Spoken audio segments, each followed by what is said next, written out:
jangan portfolio kita terlalu didominasi oleh satu saham. Kenapa? Karena kalau misalkan portfolio kita didominasi oleh satu saham aja, kita tuh akan jadi denial, Pak.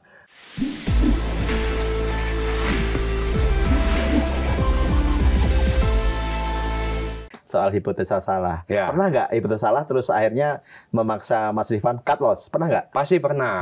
Pasti pernah, Pak. Pasti pernah gitu.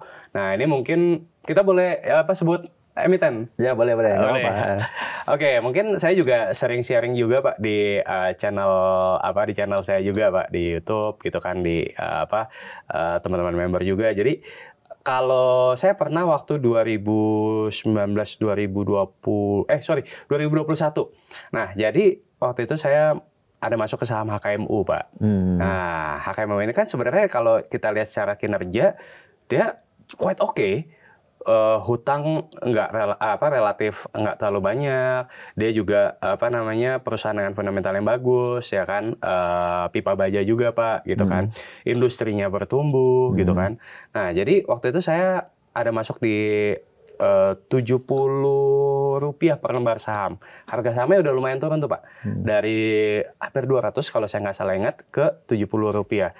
Nah, PBV-nya waktu itu ya murah, segala macam. PE ya oke lah, murah. Jadi secara rasio keuangan ini masuk, Pak. Ya, makanya saya mulai masuk ke sana. Ya kan, saya lihat juga industrinya tadi bagus. Nah, tapi ternyata hipotesa saya salah. Kenapa? Karena 3 atau 4 bulan setelah saya masuk, si pemegang saham pengendali, Pak, PT Hyam Sukses Abadi namanya waktu itu menjual saham besar-besaran. Nah, awalnya mungkin nggak terlalu besar. Jadi waktu itu ownernya menjual saham, ya saya bilang, oh ya udah anggaplah itu ya taking profit biasa lah ya, atau kebutuhan pribadi. Nah, tapi saya perhatikan kok lama-lama si PSP-nya tadi, pemegang saham pengendali tadi, itu benar-benar distribusinya gila-gilaan, Pak. Wah, something wrong. Nah, harga sahamnya turun kan.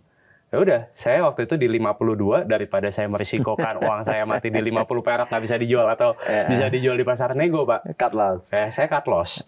Ya, saya cut loss gitu kan. Berarti hitungannya 20% lebih kan cut loss-nya, Pak, gitu. Padahal waktu itu masih ada, ya ini makanya nih, sempat ada sedikit denial. Jadi, masa sih? Enggak lah, ini pasti naik lagi. Cuman, ya itu tadi, ini mungkin sedikit tambahan, Pak, kalau saya boleh ini. Jangan kita membeli saham itu lebih dari, maksudnya jangan portfolio kita terlalu didominasi oleh satu saham. Kenapa? Karena kalau misalkan portfolio kita didominasi oleh satu saham aja, kita tuh akan jadi denial, Pak. Begitu ada salah hipotesa, enggak lah ini pasti naik lah, pasti naik lah, tapi juga naik lah, pasti ada denial seperti itu secara psikologis. Nah, untungnya, Pak, waktu saya di HKMU tadi itu mungkin cuma sekitar 5% dari portfolio, Pak. Untungnya gitu loh, ya kan. Nah, untungnya saya bersyukurnya nggak terlalu besar secara alokasi dananya. Tadinya kan saya kan tipikalnya akan beli itu bertahap, Pak. Nah, pas saya lihat, ini something wrong nih. Ya udah, akhirnya saya cut loss daripada saya merisikokan uang saya tadi hilang di HKMU. Dan ternyata kan habis itu ya kita bisa lihat sekarang kan harga saham HKMU seperti apa, dan kepemilikan sahamnya juga 99,9% publik sekarang, Pak. Udah nggak ada PSP-nya ya? Iya gitu. Nah, jadi ya saya anggap waktu itu ya it's a good decision untuk cut loss di saham tersebut. Jadi good decision itu nggak hanya soal untung. Pas cut loss pun kadang juga good decision ya. Betul, Pak, gitu. Jadi kita harus tahu kapan waktunya kita cut loss, ya kapan waktunya kita hold. Nah, itu kadang yang tidak bisa dibedakan, Pak, oleh para investor gitu. Mas Rifan, ini kalau di podcast kita The Fundamentals ini ada games-nya. Oke. Ya, this or that gitu.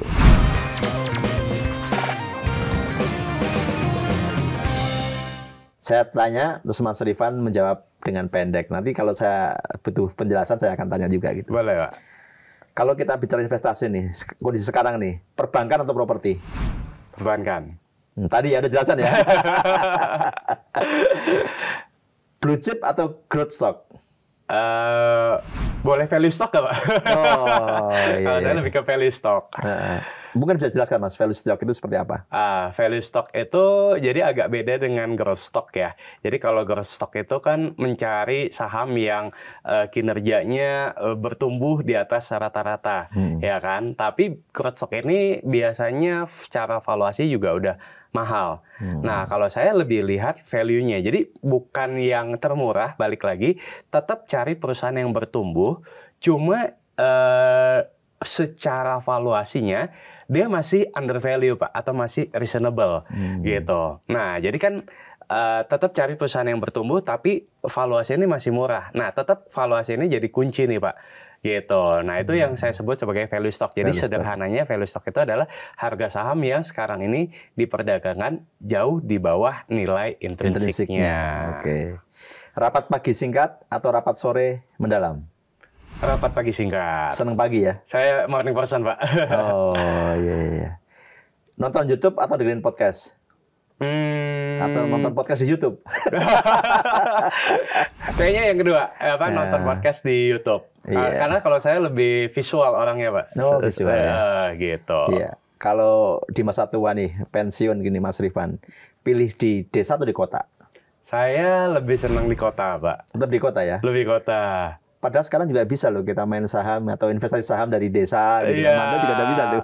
Benar, kita tahu, tapi karena mungkin saya masih masih terpacu adrenalin mungkin ya Pak ya. Jadi saya lebih demen kayak di perkotaan, suasana perkotaan gitu Pak. Iya, ini penting juga nih. Intuisi atau logika? Intuisi. Intuisi ya. Intuisi. Sering gitu ya kerasa gitu kalau ngambil desain. Iya, kadang ada keputusan-keputusan yang tadi saya cerita Pak, ya misalkan kayak misalkan yang cut loss tadi, ya HKMO itu kan sebenarnya nggak sesuai dengan logika Pak, ya kan? Tapi intuisi saya kok berkata sebaliknya, atau sebaliknya yang saham-saham yang saya dapat multi bagger gitu Pak. Ya kayak contoh misalkan kayak baru-baru ini misalkan saya ada dapat multi bagger juga di saham Archie. Itu kalau dilihat secara laporan keuangan misalkan kayak Archie Pak. Itu saya masuk waktu labanya itu turun dari 1,7 triliun tahun 2020 pas di IPO. Saya beli waktu itu di 136 miliar. Labanya kan turun 90% Pak. Secara logika nggak masuk kan Pak. Tapi intuisi saya, ini bisa bagger. Gitu loh. Nah, tapi tetap saya cari informasi-informasi ya Pak. Tapi awalnya itu adalah dari intuisi Pak. Gitu. Nah, mungkin kalau misalkan jam terbang kita udah cukup tinggi, intuisi itu seringkali lebih ngedrive keputusan ketimbang logika. Pak Wajiro. Karena dari pengalaman sebelumnya ya.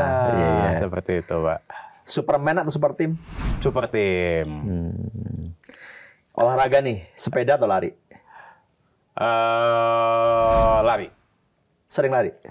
Sesekali lah, Pak. Maksudnya bukan yang ini, tapi di gym, Pak. Oh, di gym. Treadmill? Ya, treadmill, kardio, angkat beban juga. Gitu. Soalnya kenapa? Soalnya lebih memacu adrenalin lagi, Pak. Oh, iya. Terakhir nih, Mas Rifan. Apa harapan Mas Rifan terhadap pasar modal Indonesia? Harapan saya, satu, bukan hanya jumlah investor bertumbuh, Pak.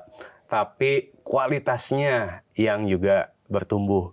Karena saya lihat, meskipun pas COVID kita juga happy ya, jumlah investor naik signifikan. Tapi kalau saya lihat, masih banyak juga yang tidak mengupgrade pengetahuannya atau tidak mengupgrade skillnya Pak. Ya masih banyak yang beli saham secara ikut-ikutan dan akhirnya dia dapat bad experience Pak. Dia dapat bad experience. Nah akhirnya ya dia menyalahkan instrumennya. Padahal mungkin yang salah dianya gitu kan. Nah jadi saya berharapnya adalah kualitas dari investor kita makin tahun harus makin upgrade. Dengan belajar, dengan mengupdate berita yang relevan, yang terupdate, ya kan. Dan dengerin podcast-podcast yang berguna juga, itu sangat-sangat membantu. Baca buku, ya kan. Itu satu harapan saya dari sisi investor. Yang kedua, ya harapannya jumlah emiten juga makin bervariasi ya. Nah sekarang kan kita udah mau menyampai 1.000 sekarang ya. Iya udah mau 1.000 emiten itu kan ya quite oke ya. Cuman ya memang again mungkin harapannya adalah bukan hanya kuantitas emitennya tapi juga kualitas emitennya Pak. Ya karena kan ya kita tidak bisa pungkiri ya ada emiten-emiten yang ya kalau menurut saya sebenarnya nggak layak untuk IPO gitu, tapi agak sedikit dipaksakan. Cuman ya udah nggak apa-apa.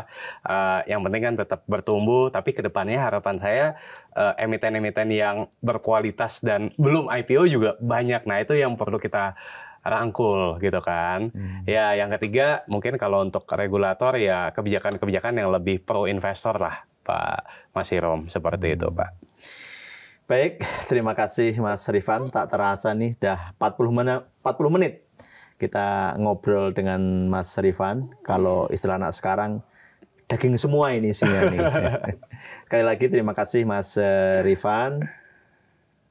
Demikian Sobat Fundamental, Sobat Investor, perbincangan saya dengan Mas Rifan Kurniawan. Semoga obrolan ini bermanfaat untuk kita semua.